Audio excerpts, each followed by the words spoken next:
Hey folks, Safari Outfitter here. I'm down in the Florida Everglades right now, just north of the Oasis Visitor Center. There's a part of the Florida Scenic Trail that heads north from there. It goes all the way up to 595, and then I'm not sure where it goes from there. 595 is a major, actually it's not 595, it's Alligator Alley. It goes, it's a major east-west highway down here in South Florida. It's about maybe 18 miles from where I'm at right now. So people always ask me what I take with me when I head out. This is not some big survival excursion. This is just me going out for a day hike. So I don't take any big blades with me. It's a blaze trail, so I didn't need to bring a machete. I'm not expecting any emergencies, but I always come prepared anyway. So I'm just going to show you what I've got on me and what's in my pack, and maybe give some people some ideas when they head out. Right here's a Kelty fanny pack I wear around my hip. Inside of it, keep my camera lenses for my Rebel XSI. I just carry a couple different lenses, filters, lens cleaner, stuff like that. The reason I carry it in a fanny pack on my hip is I'm always, as soon as I put the telescopic lens on, I want a close lens, and as soon as I swap it, I'm always swapping them back and forth, so I just always want to keep it handy. Then the front part of it, just got a couple little things. This is a small tube surrounded with duct tape. Inside of it, a couple spare batteries, and then actually today I have a little tube in here with some tablets if I had to purify some water.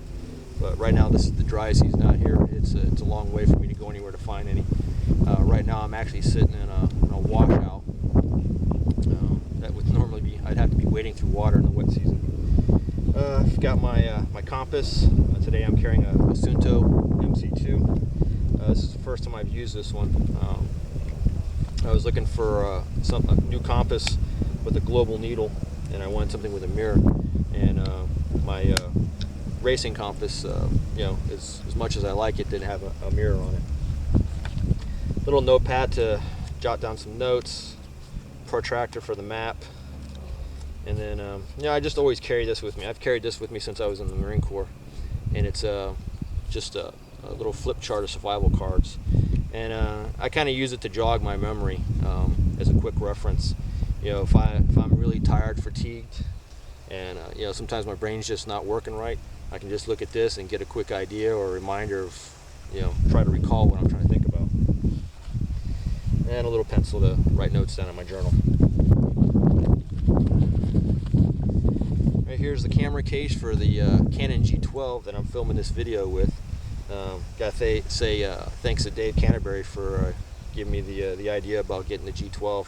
The camera I was using wasn't working out really well. But the G12 is the one that Dave and his wife Iris are always using when they head out. Already went over the camera. Got a little casualty survival blanket here on the ground. I always take that with me. I always carried that with me in my butt pack when I was in the Corps. Well, I'm going to keep referring to the Corps. I guess I miss those days. But I just got this down on the ground right now so I don't get all my camera equipment dirty. Like I said, I'm not carrying any large blades with me. One of the main reasons I don't do that is when I was at the visitor center, if I've got a huge machete or a large knife hanging off my belt, it kind of turns some eyes and gets some funny looks. So one of the knives I always recommend to people when they're going to do hiking in an area where they kind of want to not, what's the word I'm looking for, advertise that they're carrying a knife or something like that. I usually recommend a Bark River Bravo 1. Been real happy with this knife. As a matter of fact, this one's brand new. I haven't even broken it in yet. I gave my other one away. Fair deal though. So it comes with a Kydex sheath. I've got the sharpshooter sheath for it too, but I wanted to be able to conceal it under my shirt, so it tucks under real nice. Let's see what else I got here. Got my favorite Swiss Army knife. I think this one's called the Trekker. I'm positive it's got a one-handed opening blade. Comes in real handy for small chores. Doesn't freak people out when you open this one up versus if I opened up something that was kind of law enforcement oriented, like a Spyderco or Benchmade or something like that.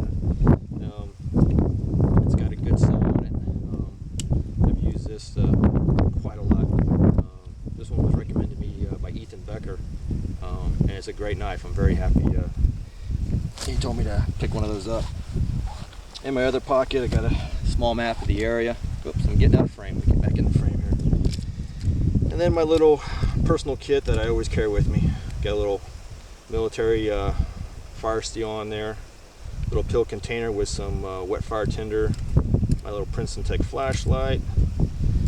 Compass. I don't remember if that's Sunto or Burton. It's just a little pocket compass with a bezel on it.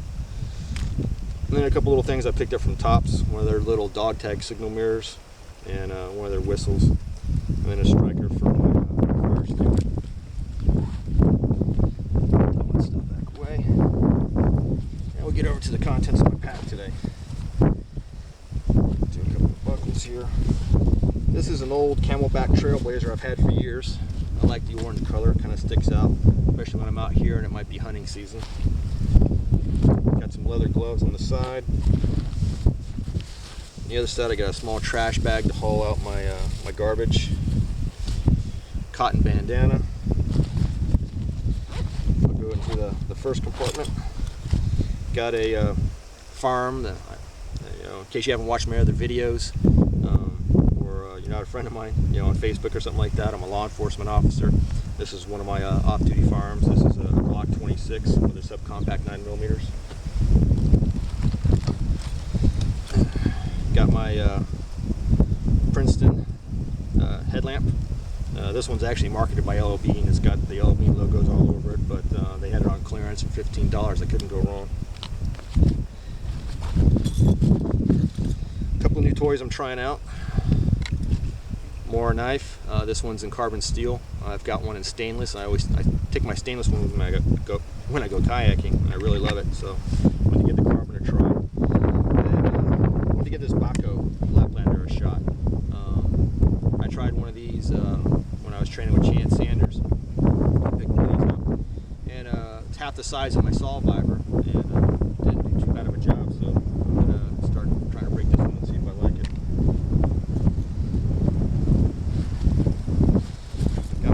First aid kit. If you want to see the breakdown of that, sign up on my Facebook page. I got some pictures on there and breakdown. Couple plug bags. I carry these in case it starts to rain out here. I don't expect that today. The high is, oh boy, the wind's picking up. The wind's a double-edged sword when it comes to making videos. It's keeping the mosquitoes off me, keeping me cool. And it's about 80 degrees right now, noon time. We'll probably get up to 85 today. Humidity is about 78-79% from what I saw on the Weather Channel. Winds are 10 to 15 miles per hour. Anyway, got these plastic bags. I got to waterproof my stuff. 550 cord. Some Kleenex wipes in case I have a little emergency out here that I got to clean up. Case kind of wipe from my sunglasses that I'm wearing. Little Altoids tin, and inside of it I've got a lighter and some old compressed trioxane tablets in case I want to start a fire. And then I like the tin as well. If I like to make char cloth and I've already got a fire going, I can throw this in there with some cotton cloth and make some new tinder. Got my keys to the Jeep that are parked back at the center. My wallet and my phone. Now, one thing you've noticed I haven't pulled out is the GPS. That's because I've got my phone with me. It's a Garmin GPS phone. Wouldn't stake my life on this. It charges just like any other cell phone, so it might last me a day and a half or two. There's no place for me to recharge this over here. But this is a blazed trail I'm on. I'm 18 miles to the south of a major expressway, or if I can just hit an azimuth going south, I'll hit Tamiami Trail and head right back over to the Ranger Center. Got some bug spray. This is some homemade stuff. It's nothing more than Skin So Soft and alcohol. Some Blue Lizard sunscreen. Got a bag full of my snacks. Gatorade, trail bars, mix, can of tuna. And then just this little kit. Inside here is my poncho. This is a Sea to Summit poncho, tar poncho. I've been really happy with it. when I was training up in South Carolina, I used this as my primary shelter that I set my bivvy up underneath. And we got rain and everything else like that, kept everything dry. Inside here is a glacier cup with my homemade lid and stuff like that, and my titanium sport from Snow Peak. I already did another video on that. And the bag itself, it's got 3 liters of water in it. My pace count beads, even though this is a blaze trail and I know where I'm going, I always practice my pace count, because if you've ever tried it, you know, you'll lose count real easy, even with pace count beads, because you take a second to stop and take a picture, and then you're trying to remember what number you were on. Got a little compass on here. Replace the buckle and put a whistle. That's about it. And just what I'm wearing: some Columbia hiking boots, Cello Bean pants, an Under Armour shirt, Columbia hat, keep the sun off my head. Little 550 cord bracelet just in case I need it, although I really wouldn't want to pull that apart, it took too long to make. And my Ironman watch. The only other thing you don't see in frame was the Canon G12 that I mentioned earlier, and the tripod it's sitting on. So I hope this video was informative, kind of give some people some ideas of what they can carry out with them when they go on a day hike, so they can be prepared in case something happens. Thanks for watching. Be safe out there and enjoy your adventures.